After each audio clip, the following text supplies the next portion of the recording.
Good day everyone. So we are the group 6 and today we will be discussing about the Asia in the Great Depression. So first let me present to you our objectives of our report.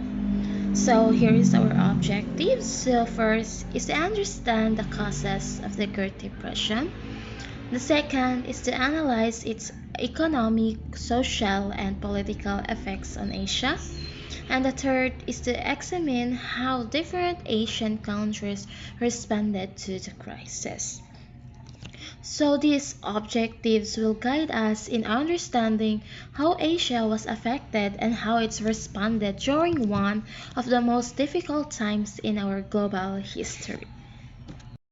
So here is our introduction. So what is the Great Depression? So the Great Depression was a severe worldwide economic crisis that began in 1929 and lasted through the late 1930s. So dugay na, di ba? So it started in the United States with a stock market crash but quickly spread across the globe. So during this time, many people lost their jobs, businesses shut down, and economics collapsed. So it was one of the darkest periods in economic history. So as we can see, so luoy jud kaayo ilahang time, di ba na nga wala na jud siya just like us in the pandemic jud niya to with ang sitwasyon. So the next is why is it important to study its impact on Asia? So it highlights Asia's unique experience during this period, often overlooked in global narratives and emphasizes how it shaped modern economic and political developments in the region. So you know that by studying this allow us to understand how Asian countries were impacted not just economically but also politically and socially. So, next is the effects on Asia economically. So, during the global economic crisis, many Asian countries faced significant challenges. And one major issue was the sharp decline in exports, such as silk, rubber, and other raw materials. So, this good had been in high demand globally, but as the world economy slowed, so did the need for this product. So, this hit an export dependent Asian economies hard. So the governments in Asia, following the deflationary policies, so this aim to reduce inflation by cutting spending and lowering wages. So this unintentionally worsened the situation. These policies lead to currency devaluation, meaning the value of local currencies drop, making imports more expensive and reducing purchasing power. As factories and businesses struggled or shut down, so there's an employment rose. With fewer jobs available and declining incomes, the entire industries contracted, contributing to a deeper and longer lasting economic crisis across the region. So for the next is the effects on Asia on social. So the economic collapse didn't just affect businesses, it deeply impacted people's daily lives. With rising unemployment and declining wages, many families were pushed into poverty and some even lost their homes, leading to a rise in homelessness, especially in urban areas. So, as frustration grew, workers began organizing strikes and protests to demand better wages, job security, and improved working conditions. So these labor movements reflected growing dissatisfaction and a lack of faith in government and businesses leaders to solve the crisis.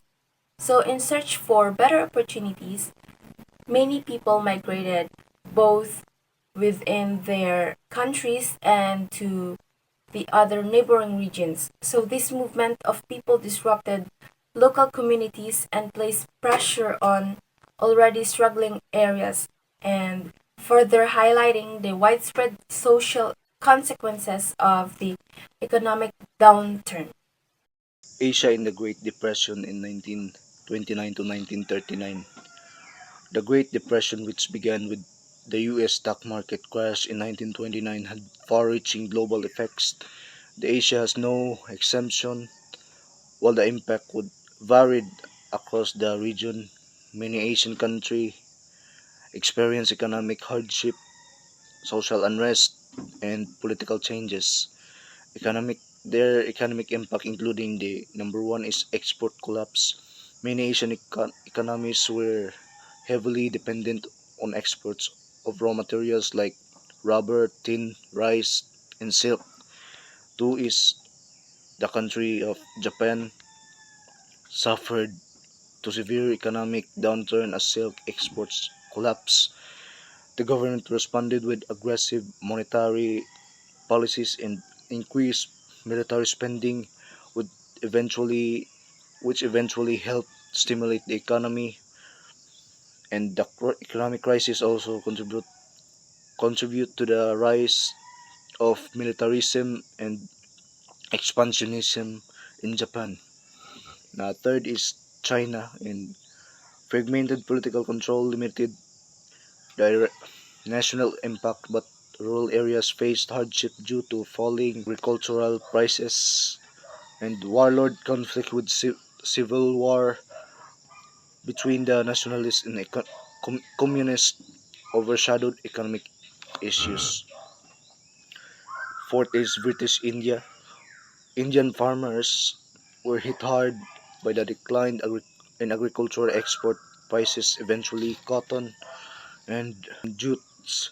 Prices depend resentment towards British colonial policies and have fueling nationalist movements.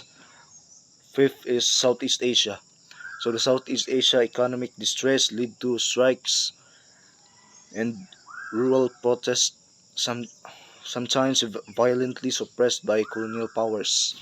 And they have social and political effects that affects to the as number one is unemployed and poverty.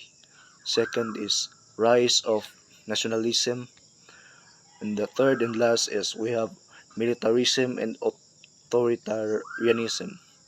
So Japan responds to the depression, help fuel militaristic policies in special expansion, particularly in Manchuria in 1931 and later in China. So the conclusion is Asia's experience during the Great Depression was shaped by its colonial status and export dependent economies. The resulting economic downturn intensified calls for the independence of colonized regions and played a key role in political transformation and that unfolded in the 1930s and the 1940s. During the Great Depression, different Asian regions responded in various ways to try and recover from the crisis. Many governments began to intervene more directly in their economies, taking active roles in managing industries and stabilizing markets. In some cases, this meant increasing state control over key sectors like manufacturing, agriculture, and trade to better protect their national interests. Japan, on the other hand, took a much more aggressive route. Facing a lack of natural resources and economic strain, Japan turned to imperialism by expanding its territory into other Asian regions like Manchuria. Japan aimed to secure the raw materials and markets it needed to fuel its recovery. This move not only helped Japan rebuild its economy, but also set the stage for future conflicts in the region. In conclusion, the Great Depression had a massive impact on Asia. Economies were hit hard, and many people experienced extreme poverty and social unrest. These conditions pushed political systems to shift. Many countries began embracing nationalism, focusing on modernization, and in some cases, fighting for independence from colonial powers. The era marked a turning point that reshaped Asia's future in significant ways.